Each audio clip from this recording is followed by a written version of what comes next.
portrait d'une terre interdite, les îles hawaïennes, lointaines et sauvages. Elles sont magnifiques, mais inaccessibles au public.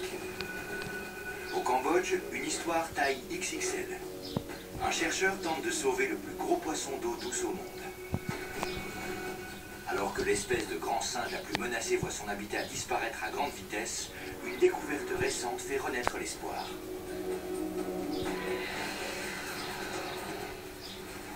Voici les chroniques de Nat Geo. Comment repousser les frontières de l'exploration scientifique.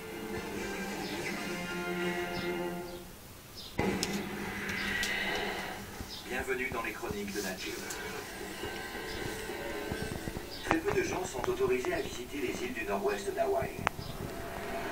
Par chance, 2 photographes ont obtenu la permission de faire le voyage.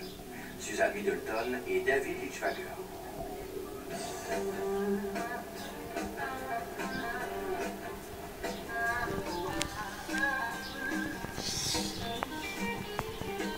C'est un endroit encore sauvage. L'un des derniers de la planète. L'accès est limité aux expéditions scientifiques et aux missions de protection des sites naturels. C'est un lieu que la plupart des gens ne pourront jamais visiter. Je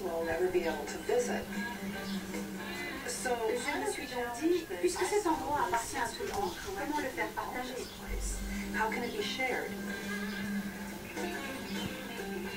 Pendant 2 ans, nous sommes allés là-bas grâce à l'État d'Hawaï, au US Fish and Wildlife Service et à l'agence américaine responsable de l'étude de l'océan et de l'atmosphère.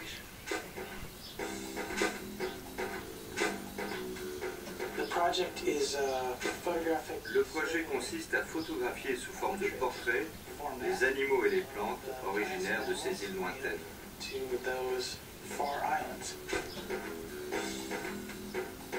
Les gens demandent toujours comment obtenez-vous telle pose de tel animal. On ne peut pas forcer un animal. Le secret de ce genre de photo, c'est la patience.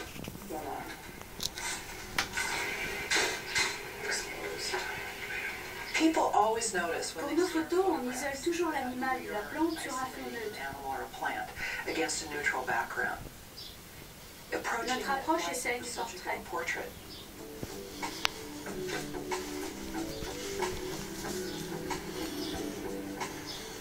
Les îles du nord-ouest d'Hawaï sont les vestiges de ce que devaient être les zones côtières des îles principales, avant qu'elles soient transformées à tout jamais par la main de l'homme.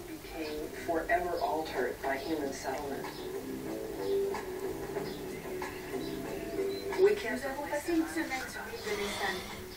Comme sur la plupart des autres îles, une mise en quarantaine est de rigueur afin d'empêcher l'introduction de germes ou d'insectes étrangers.